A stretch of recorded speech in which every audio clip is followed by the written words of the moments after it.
Welcome to As I Live and Grieve, a podcast that tells the truth about how hard this is. We're glad you joined us today. We know how hard it is to lose someone you love and how well-intentioned friends and family try so hard to comfort us. We created this podcast to provide you with comfort, knowledge, and support. We are grief advocates, not professionals, not licensed therapists. We are you. Hi, everyone, and welcome back to another episode of As I Live and Grieve. I feel like so many of us have become fast friends now, even though I don't know who you are. So feel free to reach out sometime and let us know, who are you, where are you, and what's troubling you today. Our guest today is one of our good friends for many reasons, Marj Smith. Hi, Marj. Welcome back. Hello. Thank you. Before we really get started, would you just give everybody a little update? You've been here before, but just remind everybody, who is Marj Smith? Yes, I would love to do that. I am a social worker, a licensed clinical social worker. I have been a mental health therapist in the past. My passion is hospice and end-of-life care, and I worked in that field for about 12 years. I've moved away from it in my professional life, but in my personal life, I am still very much involved through one of our local comfort care homes. I am now on the board of that home and helping the organization to move forward and maintain our excellent care for those in the last few weeks of their lives. And I also have a very cute and mischievous puppy named Winston who keeps me bouncing around. So if you hear barking in the background, you'll know who it is. It's just Winston. And you're training Winston to be a therapy dog too, right? Yes, I am. I'm hoping. Yeah, he's about 11 months old now, so I have to start really getting the come and stay down. But other than that, he's doing pretty good. Yeah. In other words, Marj is queen of almost everything. And we love her dearly. She's a very busy lady, but she is so very passionate about hospice and end of life and bereavement and grief. Very passionate. And we're lucky that she's in our network. Well, thank you. I like being there. Good, thanks. Over the last month or so, there have been concerns expressed in many of the Facebook groups that I belong to. They're all grief. Many of them are related to spousal grief. So that's our focus today. Although some of these topics may very well be applicable for other losses.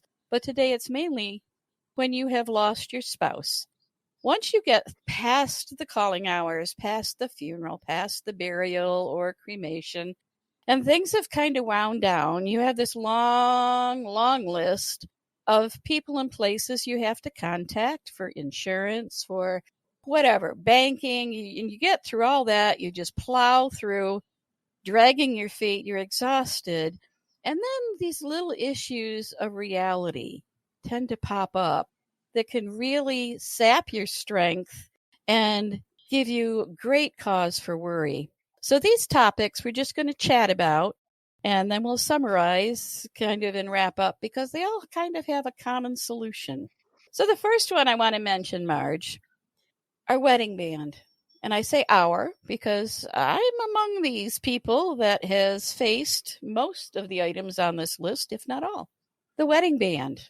So many spouses want to continue wearing the wedding band, but they seem to be concerned about what will others think.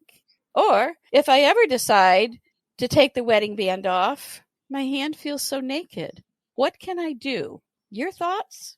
So that's a very interesting point to make because that is one of the smallest things perhaps, but it's monumental in the grief process because it speaks to identity. And it speaks to who I have been for however many years that you were married. You were part of a whole. You were half of a whole. Half of a whole. There we go. I knew it, but I'm not good in math. So while it seems like a simple little thing to do, it really isn't. There's a lot of symbolism and a lot of meaning behind that little circle of metal around your finger. Right. Kind of goes back to several things I said last time I was here, that there is no right or wrong. And it's really about where you're at and what you're feeling. If you're feeling like you really want to keep it on and are okay with saying, When someone asks, oh, you're married? Well, I was. You're okay with that conversation? That's okay. Sometimes it's a great segue into being able to speak about that person that you've lost. Oh, good And point. and being able to tell stories and so forth. Mm-hmm. If you do feel like, I need it near me, but I don't need it on my finger, put it on a chain around your neck, or put it on your other hand, put it on a different finger, have it remade into a different type of jewelry. So you still have that symbol, but it's just in a different form. Kind of similar to the fact that you still have that person with you, but they're in a different form as well. And I know many people who have lost the spouse take the spouse's wedding ring if they have chosen, I don't need to be buried with it, or I'm being cremated, and they wear that second ring on a chain. So it's really, again, your comfort level. Kindness, gentleness, and acceptance. It goes back to those 3 words. We've talked about that grief isn't just death always. That's like the first one we always go to is death. Mm-hmm. We mentioned the wedding ring. I want to talk about grief from divorce or a separation too. That's another thing. I've known some people who have been going through a separation or divorce, and it's difficult for them to still remove that wedding ring because that was part of their life that now has changed for one reason or another. So that's hard as well. And I don't want to discount anybody out there that is going through grief from that too. Oh, that's a good point, Stephanie. Thanks. Yeah, very. It's very troubling. I, of course, went through this as well. I liked my wedding ring because it had a nice sapphire. It was a wide band, and I liked the ring. I liked the design besides everything it meant to me. I married Tom later in my life, so it wasn't like we were together 50 years or anything. But I opted to just set that ring aside for now, and I went out. I used it as an excuse, I guess, to go shopping. And I found a simpler band, but now I wear that on my middle finger.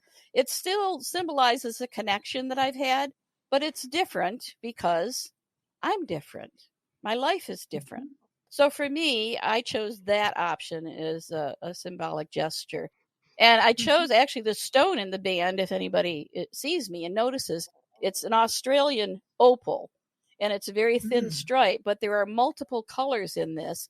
And that as well I liked because it symbolizes, well, all the turmoil I went through, all the changes I went through, and the many facets of my life now that I've kind of redefined myself. So that's mine. That's my choice. I didn't consult anyone. I didn't stop and think about what anyone would think. I made the decision personal to me. It gave me comfort. So good points on the wedding band. And I had heard about the one on the necklace, but I actually had forgotten about it. Another thing that's really difficult, and there's probably no solution for this one unless society and the IRS and many places change. And that's when you have to check that widow or widower box for the first time instead of the married filing jointly. And that's when it hit me, I think the hardest wasn't so much some of the other applications I might have filled out. That didn't bother me so much. But boy, with the IRS, for some reason, when I had to, instead of, they don't have a widow or widower line. They have married or single. And I didn't really consider myself single. I am, but I didn't think of myself that way. Right. It's a strange place to be in. It's one of those reality checks out in the world that there's no, like we talked about last time I was here, there's no way to prepare for some of these things that come along. Right. And so you get to a form and you've got to get this done. Especially, Uncle Sam wants you to pay him. And that married or single might create an upswell of grief. It does. And it does. And you have to go back to the form later. That's okay. Yep. Checking widow or widower, it's extremely hard, but it's also can be a positive part of the grief because it's allowing and helping and kind of forcing you to look at who you are now. Yeah. And helping you reconcile with who you were. And you are still that person, but things have changed. And so your life has changed. So yes, it's an extremely hard, nasty thing, but it can also help in the process. So if you can see it from that direction, and again, kindness, gentleness, acceptance. If you can't check that box today, unless it's something like Uncle Sam, you're probably not going to get in a whole lot of trouble for leaving it blank. Okay. Oh, I like that. So, yeah. So you're just undecided. That. Yeah. Mm-hmm. Yeah. Now when I check the boxes, I just get a little, not really angry, but I guess a little snarky for about 10 seconds. Is there a bigger flick in your check mark? Yeah, bigger flick in my check mark. Yes. All right. Along with the wedding band and everything is last name. Now, there have been some comments in the Facebook groups about, should I keep my married name or should I change it? My favorite response to that, my favorite comment was someone who said, why would you change it? Legally, it's your name. But still, some people think they might need to change their name. Really? So, yes, I kind of go along with that person who commented that why would you change it? It is your name. But again, if somebody is thinking, well, that's not who I am anymore, then that's okay. And really, you don't have to go back to a maiden name. You can pick any name you want. I mean, anytime in your life, you can change your name to anything you want. So if you're in a grieving process and it's going to help you through that process to change your name, okay. Most people that I have worked with would never consider doing that because that name, again, is part of who they were. It's part of the person that they loved, and they want to keep it. Going back to Stephanie's comment about the divorce, people who are grieving that loss, they may say, yes, indeedy, I am changing that name because I don't want any part of that anymore. And so that can be difficult for them as well. Again, saying goodbye to what was at one point was obviously a good thing. But yeah, changing the last name, I again, this is my personal opinion. I don't see, unless there's a very distinct reason why it's going to help you, I don't see the need for it. And I really wonder if it's public pressure or if it's that, what will people think of me if I do or don't? And that's where you have to bring it back into yourself. What is best for yourself in that moment? Yeah, no, I agree completely. And great comments there. I did change my name after my divorce, but it was out of anger and a need to reclaim my independence. Okay. After a death, I never even gave it a thought. However, I think as I was thinking through this issue and through the comments that were made on that Facebook page, if you had a relationship, if your marriage was very, very difficult, filled with turmoil, maybe even with abuse, then I can certainly see why someone would want to change their name. And I would look at it as a need to reclaim themselves, redefine themselves as an independent person. To change your name legally, however, will take a court order. You cannot just walk into the DMV and say, I want to be this person. You can't do that. You have to have a court order. There's some paperwork, there's some costs, there's some time frames. And then think about when you got married, you know, all the things you changed, now all the things you have to change back. So yeah, I mean, I think it's a process you probably could do yourself and just pay court fees and things like that. But I think if you had a reason, such as a very troubled relationship, I don't see any reason why a judge would not grant you permission to change your name. And I would certainly understand that. Again, you do what you need to do to find some serenity and some peace in your life and the ability to keep moving forward. Yeah. And I was going to bring it back to that. I'm glad you did, Kathy. It's about you. It's about what is best for your soul, for your healing, and whatever the past has been. Yeah. Here's one that it's not really a problem, but sometimes I catch myself doing it all the time. You're having general conversation and somebody may say to you, Kathy, do you have any dogs? And I will almost automatically say, oh, we used to. It's we, but it's not we anymore. It's just me. And you get into such of these habits. Most people keep the conversation going. They don't look at you strange or anything. I've never had anyone glance at me like, what did you say? But I catch myself and then I feel awkward later. Why can't I get out of that habit of saying we? It's just so natural. Do you want to get out of the habit? It doesn't bother me until after I say it. Right.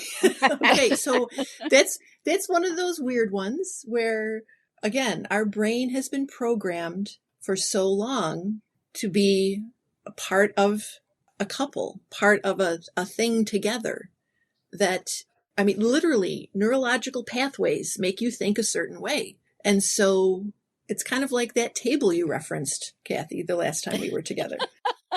I think it was it? Yeah, it was with me. Yeah. And so your dining room table that's been stolen, right? Exactly. Yes. Yes. And it's the same idea. Those neural pathways are still there. And as much as, yes, you may have moved on 3, 4, 5 years later, there's a little bit of pathway still there. And your thoughts go, oh, let's go down this one again and see what happens. Yeah. And so it just happens naturally. Your brain does it. It's okay to do it. Again, how does it make you feel? Does it go, I remember when we were a wee and I loved it, and then you move on? Or is it a major upheaval and, oh my God, I can't handle this? Right. Yeah. That depends on where you are in the grief journey, and it can kind of signal that maybe you need to find some help, not because you're saying that, but because it's causing too much distress for where you are in the journey. Yeah, I can't Does that say make it sense? causes me. Yes, it makes perfect sense. I can't say it causes me any distress, except I want to. It's been 4 years and I'm still saying we. What's up with that? then I kind of rationalize to myself and say, well, if I had answered the question, my husband and I used to have dogs, that says the same thing. It's just we is a shortcut, I suppose. So no, it doesn't cause me any distress. I just think it's kind of a quirk, and it's kind of unusual. It's part of that whole analyzing grief and what it does to you and how it changes you, I guess. So not really, not a problem. And likewise, if it's not a problem for me, y'all shouldn't be worrying about it either. Go ahead and say we, because chances are nobody else cares. Right. They might not even be listening. You know how people are. Okay. Another topic. This one's a real issue. Dating and even marrying again. Oh my gosh. Is there a time frame? There is. Talk about rabbit holes. So many people are concerned about what other people will think. And of course, there's always, what will my kids think? Yep. You know, are you replacing that person? This is a real sticking point for people. Yes. So this brought up a TED Talk, actually. It made me think of a TED Talk when you said that. Nora McIntyre, I believe, is this lady's name. She has awesome shoes in the TED Talk. Definitely need to look her up on TED, because she addresses this exact topic. Oh. Excellent TED Talk. She had several losses in her life and talks about the fact that she lost her husband and remarried. I don't remember her giving a time frame per se, but the idea was, she said, I didn't replace my first husband. He will always be a part of me. I still reference him. He is in my new marriage with my new husband, and my new husband knows that. It's part of who I am, and so I bring it with me. So that I would definitely encourage your listeners to look her up. She's really, really good.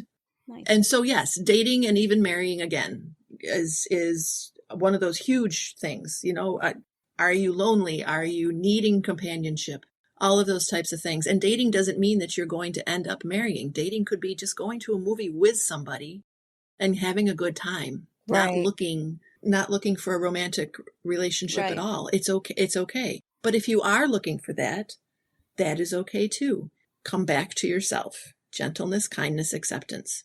I don't want to live the rest of my life alone. Right. And hopefully, unless it was a really quick and maybe traumatic death, hopefully you and your spouse had a chance to talk about this. And again, depending on the marriage itself, if your spouse said to you, I don't want you to pine away after I leave. I want you to try and find somebody to live with going forward.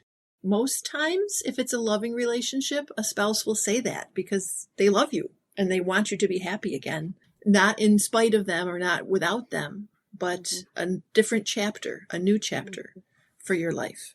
So it's a very personal thing. And it's okay to try it and hate it and never do it again, or try it and say, yeah, not right now. You think you're ready and maybe you're not ready. So it's kind of a trial and error thing. Yeah. But that's something, again, people I've worked with, having those lonely nights and not having an other half to do something with is a really, really hard adjustment. Yeah, it is. It is. Some people need that connection with another human being. I mean, it could be anybody. And you just think about it, even if you're married and whatever, like I might say, oh, I want to go see the latest chick flick. My husband's not going to go see that with me.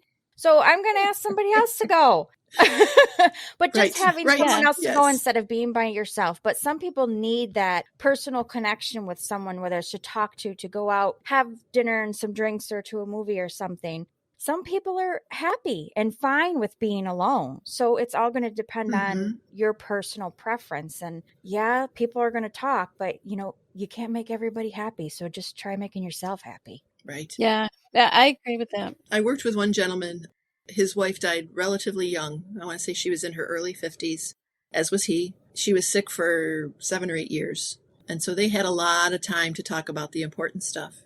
And she had said, you're young. I can't see you being alone, especially the personality he has. There's no way that he would enjoy life by himself. Right. And so within 6 months, it just kind of happened. After she died, he happened to meet this lady, and they started dating, and they were on cloud 9, and they're now getting married 2 years later. So again, there's that, what are people thinking? He didn't care what people are thinking. Right. Because that's good. That's good. Yeah. He and his wife had already figured this all out. So, but now on the safe side of that conversation, many times rushing into a new relationship is not okay either, because you haven't processed your grief. Right. He did a lot of anticipatory grief before his wife died. He was in a different place. Right. So you do have to be careful of that. Yeah. Just a rule of thumb, lots of times therapists will say, we really shouldn't get into a solid relationship for at least a year.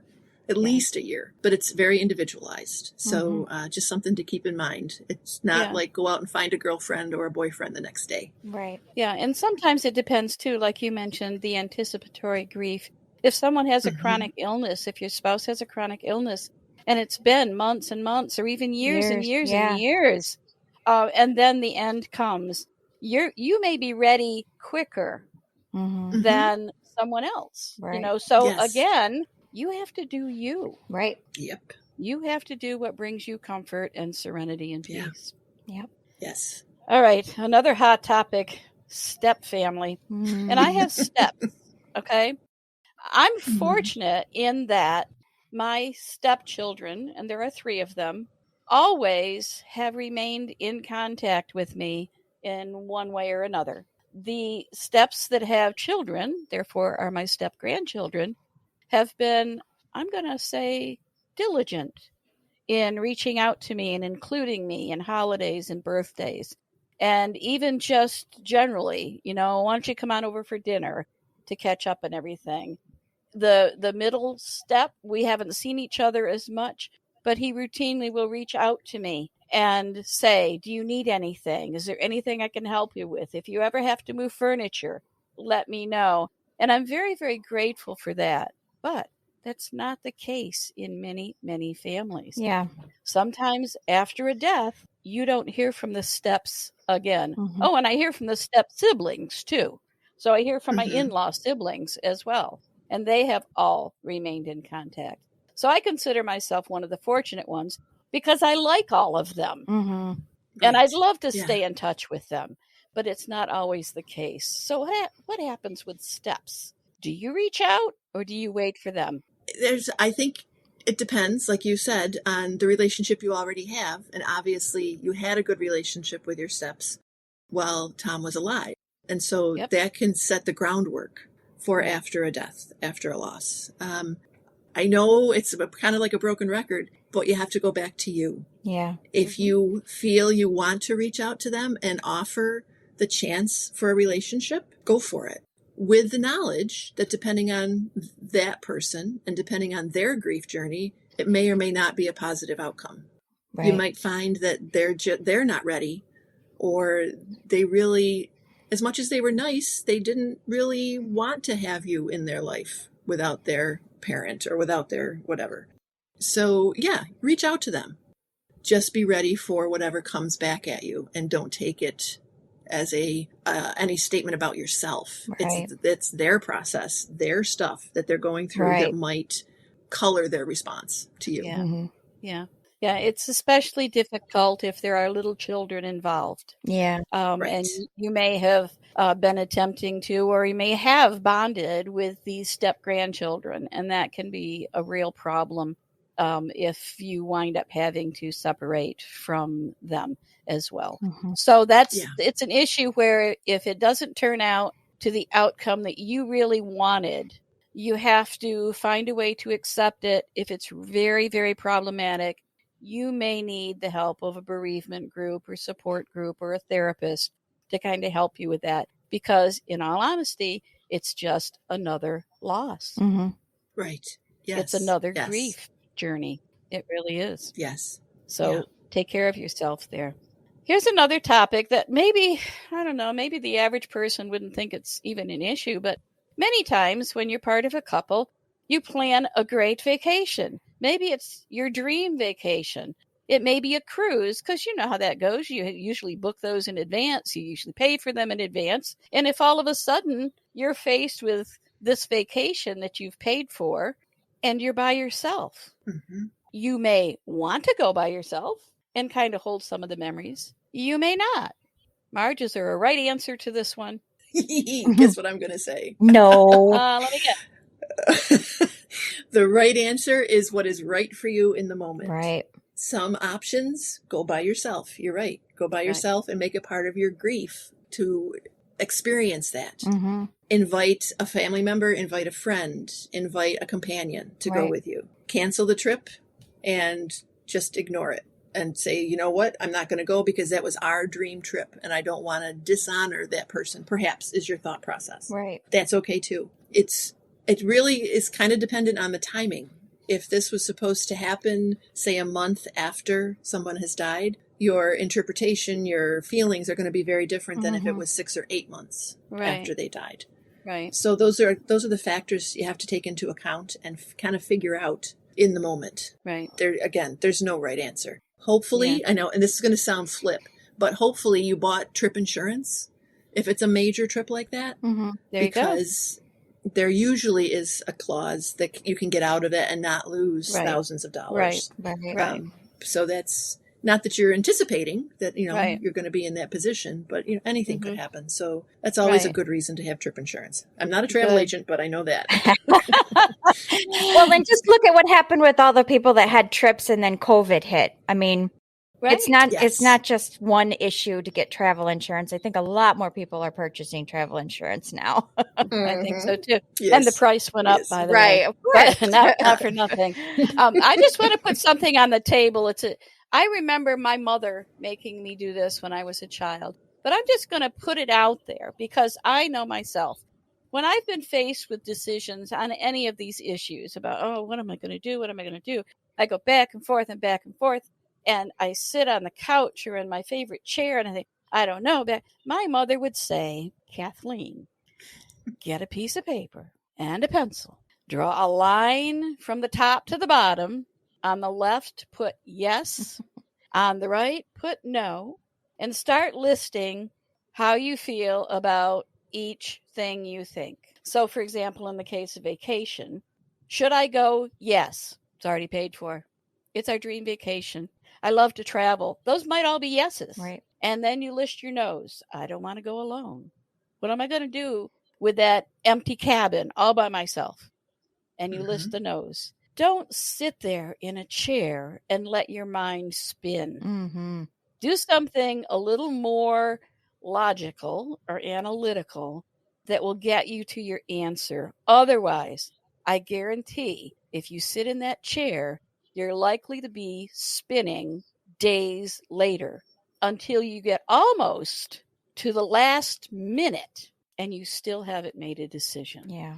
So do yourself a favor and grab that piece of paper and draw the line from top to bottom and do the pros and the cons or the yeses and the nos. It does help. It seems so basic and elementary, but it helps and it will stop your mind spinning. Your mind spinning when you're grieving is your worst enemy. Yep. Because it's like a top, it may start spinning on one topic. And then before you know it, it's doing these large circles back and forth from everything. And you don't need that. No. You don't need that. So be logical, analytical, and make a decision. The one thing I would add to that, pros and cons, and yes and no, or whatever you want to call those columns, make sure that you don't just count up the quantity on either side and make that your decision. It's you have to weight them also. You know, how much do I care about this? How much do I care about that? That also goes into the decision. A huge piece from a psychological perspective, a huge piece of that exercise that's so helpful is it's getting all of those thoughts, like you said, out of your head and giving you space to think logically, analytically, because they're not swirling around. They're on a piece of paper. Right. So that's part of the reason that is so helpful, just to get it outside and make more space in there so you can think clearly. Yeah. Right. And then there's one other solution that I'll mention. This is a much quicker one, but you have to really be honest with yourself. Grab a quarter and say, heads, I go, tails, I stay. And flip the quarter, and don't worry about what it says when it hits the floor. Your decision is made while it's falling, because the decision in your heart will come out in the form of, oh, I hope it's heads, or I hope it's tails. So that's another way. But like I say, you have to be brutally honest, because that decision is already in your heart. You know, your heart knows what you want and or need. You just have to figure out and be honest about finding that decision. Right. And I guess for today, that's all I have to say on all these icky, nitty-gritty details of grief. You have to think of you. What is the thing every time I call you with a problem? What is the thing that it's 3 steps that you always say to me? It's something that I can change, I can't change. Yes, it really mirrors the serenity prayer. Yeah. But there are those who don't like the word prayer. So there are 3 choices when you're faced with a problem. And this is a problem or a challenge. You know, some corporations like to put the word opportunity to make it positive. But when you're faced with something, first of all, change it. Right. Fix it.